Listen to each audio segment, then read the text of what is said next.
I want to say that you both look fantastic. You like your butt. Oh, we could have had a lovely conversation. Oh, wah, wah, wah. Alright. Whoa, hang on. Oh, I haven't got to go yet. I find you both attractive. However, well, where are you going? Where are you going? I think we're done with this conversation. I would like to take you out another time, Sky, for a drink. You're looking at me with a mixture of intrigue and hatred. Definitely not intrigue. Thank you very much. Just the hatred part. Oh man, that's how you get blown out. From Russia. Yeah. I can speak a little bit of Russian. Okay, Yeah, I'm very yeah. happy for you. You're very happy for me. Hang on, before I haven't got to the good bit yet. I was going to tell you. Excuse me. Oh, yeah. Do you speak English? No. You don't? No, sorry. Do you think I look nice in those though? I don't know. I would suggest swapping, but I'm in a rush, so I've got to head Oh, off. you're in a rush. Oh, well, oh. Didn't even get a chance to say before you go. Sad times, man. Getting rejected by women sucks, alright? So let's stop pretending that we enjoy the rejection. Excuse me, ladies. Oh yeah, I'm going that way. I'm about to meet some friends. Nips. I just wanted to. Are you squeeze my nipples? I just want to tell you that you both look lovely. I hope you have a You look fantastic. gorgeous. Do you know what, darling? Have a lovely day. Thank you, That you felt too. very nice. Have a lovely time. Stay sexy. The fuck was that? My nipples squeeze. I'll often hear guys saying things like, oh yeah bro, I love the blowouts, I love getting rejected. It's like, shut the fuck up, you twat. You do not love the blowouts. You do not love getting rejected. It wasn't that long ago that I was first getting started with all of this stuff. My name is Kristian, I'm a 23-year-old. I've never in my life gone out and done like day game, cold approach, and that's what I'm doing now. For these past 2 weeks, I've just been going hard with the approaches, learning every single day, putting myself in positions that made me feel uncomfortable. Like, I'm not gonna lie, I don't have a fucking clue what I'm doing. I decided to make this channel because I wanted a platform to document my experiences. When I look back in like 2 years' time and I'm feeling like a fucking master, I'm just gonna look back on this and I'm gonna be like, that was a fucking sick time, and I'm so happy I documented it. If you're a guy who's just at home right now thinking he wants to make big changes to his life and wants to get the sort of life and women that he dreams of, then fucking join the club. And bro, when I was first starting, I was getting a lot of rejections. Excuse me, darling. Hiya. I just want to tell you that you look really good. I'm not trying to sell you anything. I can tell you that you're about to escape, but before you do, just tell me one thing. Like, what's the plan? Where are you going? You mean your husband? Oh, well, Merry Christmas. Obviously, like, these are the best ones. Do you like them? Should we just go over this way so we're like not getting like attacked by people? Are you in a rush? You don't have time to talk for like 2 minutes? Sorry. Just to a random attractive stranger? Well, listen, have a good day, yeah? Excuse me, darling. Hiya. Do you speak English? Sorry, I'm late. Oh, yeah, okay. Excuse me, ladies. Hiya. This is really random, but I just wanted to say that you both looked really good. I'm not trying to sell you anything. I know, thank you. Oh, well, listen, have a great day anyway. Excuse me, darling. Hiya. I'm not trying to sell you anything. I just want to tell you that you look really good. You're disappearing. Excuse me. Hiya. Oh, I just wanted to tell you that you look good. Another time, I feel like me and you should get together and go out for some drinks. What do you say to that? Well, sorry now. Excuse me, darling. Oh yeah. I'm not trying to. Oh, I'm on a rush. oh, sad face. I'm just gonna tell you look good. Fuck it up. Fuck it up. Fuck it up. Fuck it up. Did I love them? No. Did they affect me? Yes. Did I find a way to deal with them? Yes. I actually found 3 ways that helped me deal with rejection during my beginner phase, and I hope these help you on your journey as well. 1. Everyone gets rejected. So obviously when I was first starting my journey 2.5 years ago in that grotty apartment in central Leeds, I was far from being fuckable. And I would think to myself, after getting blowout after blowout after blowout, ah shit, maybe I'm just not fuckable enough. So I would go home, I'd hit up YouTube, like I'm sure all of us have done, and I would go and watch other guys, so guys who looked good, I would watch their rejection reels. So James Tusk, James Marshall, Tay Social, and watching them get rejected normalized it, right? It almost gave me permission to suck and demonstrated to me that every single person gets rejected. And for me, this really helped, all right? And I think you need that when you're first going through that beginner pain period, right? You need permission to suck. And it helps if you're getting that permission from guys who actually look good, right? Guys who you just think, oh, they go out there and they're not having any rejections, no blowouts, no bad experiences. Like, watching those rejection reels really help to normalize everything. So yeah, the first practical thing you can do, which is what I did, is watch other guys get rejected, guys who actually look good, to give yourself permission to also get rejected, and understanding as well that timing is huge when it comes to approaching girls. It might be a case of you go out and it's just right girl, wrong time. Maybe she was pissed off that day. Maybe she was in a rush. Maybe you approach 10 girls in a row who are happily married. They've got the little Pomeranian white picket fence. Or the 7 girls you approach that day might just not have been in the market for a conversation, right? You don't know what's happening in someone else's reality when you approach them. So trying your best not to take it personally.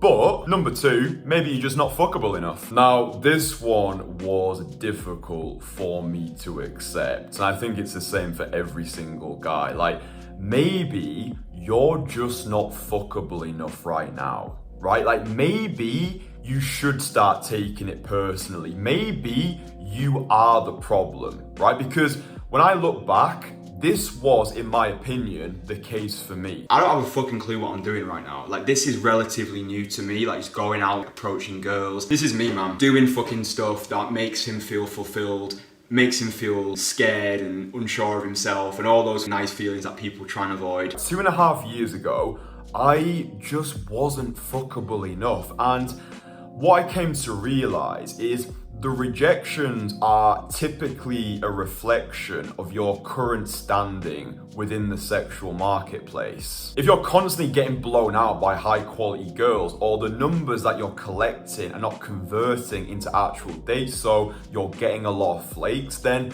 the problem is most likely you. And yeah, bro, look, this is fucking difficult to accept, right? It's difficult to actually be able to be real with yourself, to look yourself in the mirror and just be like, maybe I'm just not fuckable right now. And I think this is why a lot of guys give up, right? They'll go out, they'll get slapped by reality, the cruel fist of reality. They will realize that they've actually got work to do, and their current position within the sexual marketplace isn't as high as they believed it to be. All of this game trumps all, or looks don't matter, is absolute bollocks, all right? Game does not trump all. Looks do matter, but there is a big difference between looking good and being good looking, okay? And it is within any man's power to improve on what he's been given to become more fuckable. I mean, just use me as an example.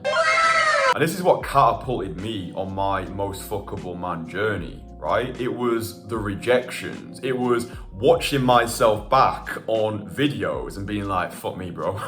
We've got work to do. Or even guys who were commenting on my videos being like, you're ugly. Rejection became my motivation, right? Yes, getting rejected by women, getting rejected by the world sucks, all right? There is no sugarcoating that, but one of my favorite quotes is, throw me in hell and I'll find a way to enjoy it. Because I knew I had potential, right? I knew I had it within me to become more fuckable, and you probably feel the same way as well. So what I did 2.5 years ago, after getting the blowouts, the criticism, the harsh feedback, was I dedicated myself completely to becoming the most fuckable version of myself. I did everything within my power to go through this masculine renaissance and become better. And it fucking works, right? Like 2.5 years later, I've built myself into a more fuckable man. I'm getting way less rejections, and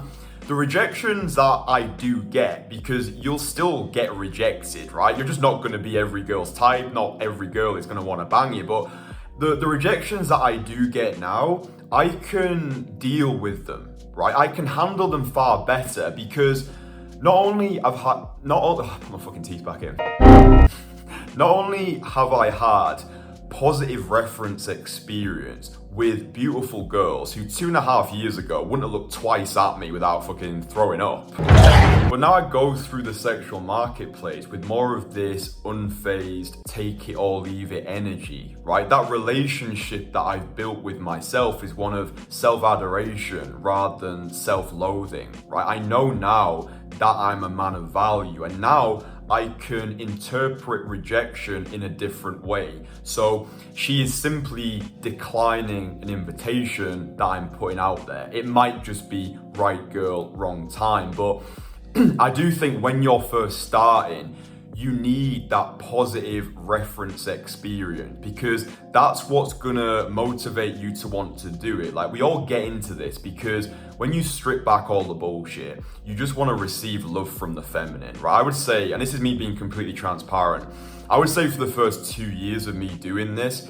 it was me going out there just wanting to be validated by the feminine. I think this is true for a lot of guys where you just want to be wanted, right? You want to feel as though your presence means something to somebody. You want to feel important. You want to feel sexually desired. And you want permission. You want the girls to light up and to smile. Like, just getting a smile from a girl when you're first doing this is massive because it gives you permission to know that what you're doing is okay to do. Does that make sense? And now when I leave the house, I'm getting plenty of looks from hot girls, looks which I can then act upon. You caught my attention. Yeah, I could see. So I thought it would have been rude of me not to come over. You can't just check me out on the street and not say hello. Oh my God. Well, thank you for checking me out on the street.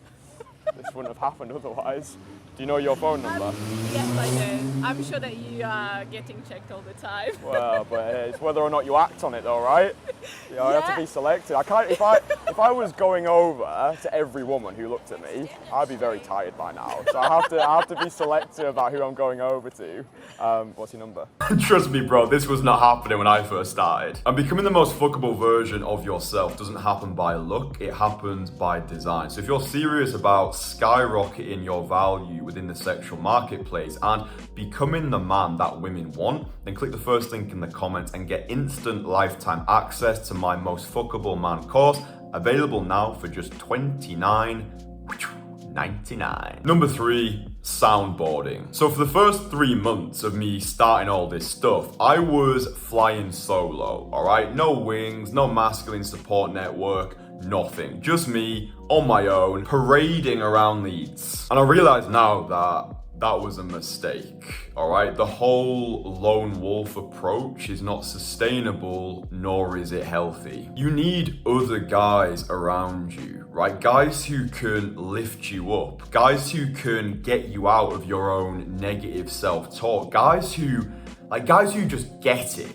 Do you know what I mean? Like, whenever one of my guys has a bad conversation, which we all do, right? The classic car crash conversations. Like, whenever one of my guys is going through a bit of a rough patch or a bit of a negative period, he knows that he can just fire me a voice message, right? And oftentimes it's not even the fact that I've listened to the voice message. It's the fact that he knows he's got me there, and just the act of sending that voice message makes the guys feel like they're not on their own, right? It's just nice to know you've got people in your corner. Like, the other week, for example, I was speaking with a guy who I did a boot camp with in London, like 4 or 5 weeks ago. So I check in with my guys on a regular basis, like, yo, bro, how's it going? And he sent me a voice message. He was like, oh, bro, like, today has just been a bad session. Like, nothing's clicked. Like, you know how it goes sometimes. Like, nothing's clicked. Like, I'm just not finding my type of girl. So just sending me that voice message made him feel better. And then 2 minutes later, I got another voice note from him being like, bro, I've just met this absolute worldie, got her number. We're gonna go on a date together. Like, so it just the act of him being able to share his story about how the day has gone, it helped to get him out of a rut. And then when he saw that girl who he really liked, because he'd soundboarded with me about how shit today had been, we can kind of like laugh it off together. Then he sees that girl, and now he's not going into that conversation with bad momentum. He's already soundboarded with me, he's laughed it off, and you're only ever one approach away from everything changing. I actually think this is like a bonus way of dealing with rejection. You could go out and you could get like 11 blowouts, all right? But just by staying in the game and then putting yourself into one more conversation, that one conversation, if it goes really well, can alleviate all of the previous approaches. Does that make sense? So you're only ever one away from everything changing. So anyway, after trying to do this all on my own, I eventually teamed up with my camera guy, Dan, in London, who films all of the infield footage that you boys watch. So Dan's been working in this industry for over 10 years, right? So he's seen it all, he's done it all.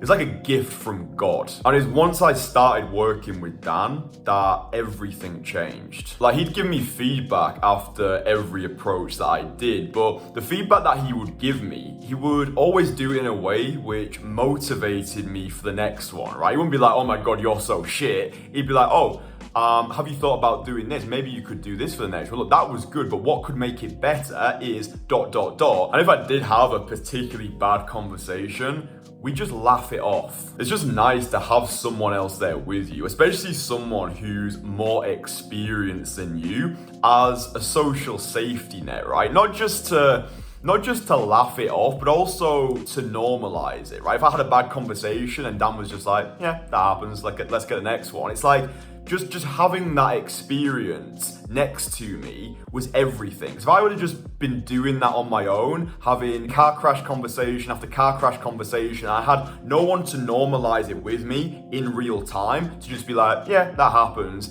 You start to ruminate in your own egoic self-absorption, and you start to suffer more in imagination than in reality, right? But if you've got someone there who's been in this game for longer than you have, who can just be like, yeah, that happens, or just someone to make a joke out of it with, like, fuck me, that was so bad, bro, like, that's going straight on the rejection reel, like, that helps. So I urge you not to do this on your own, all right? Even if you've just got one other friend who you can go out with, or even if you can't go out with each other every single day, knowing that you can send him a voice note. It might just be a 30-second voice note being like, yo, Harry, I just went out today, really had a shit conversation, just wanted to say in that voice note. Just the act of being able to express it, like to soundboard that, even if Harry's not read that message for like 7 hours, just you being able to get those demons out of yourself.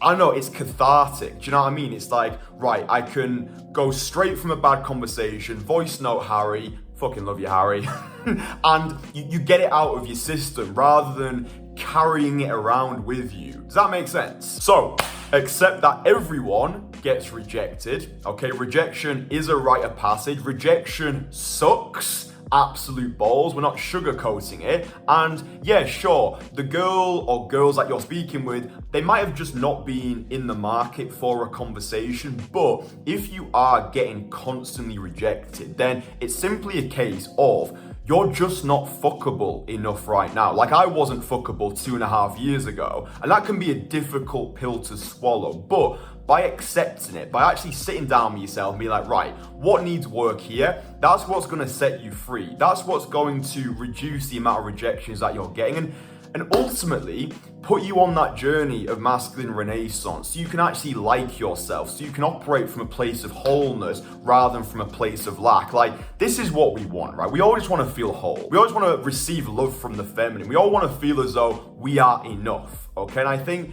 you do need to go through hell. You do need to go through hell, find a way to enjoy it, eat shit for a little while. And do every single thing that you can on a daily basis to become 1% better every day. And for fuck's sake, don't be doing this stuff on your own. Have that masculine support network in place. Guys who can normalize a rejection, who you can laugh the rejections off with, who can lift you up when you're in a dark place. So find the right people, connect with the right people. Network is everything. If you're trying to do this on your own, then that's your fucking problem. You don't want to be the guy who's perpetually parading around the pavement on his Todd and has got no one else to talk to, right? As men, we need that masculine support network. So hopefully you boys have found this useful. Apply the lessons that I've taught you. And I truly wish you outrageous success on your journey. Do everything you can to become the most fuckable version of yourself. Do it for you. And the rest of the shit comes. And stay fucking sexy. You stay sexy, okay?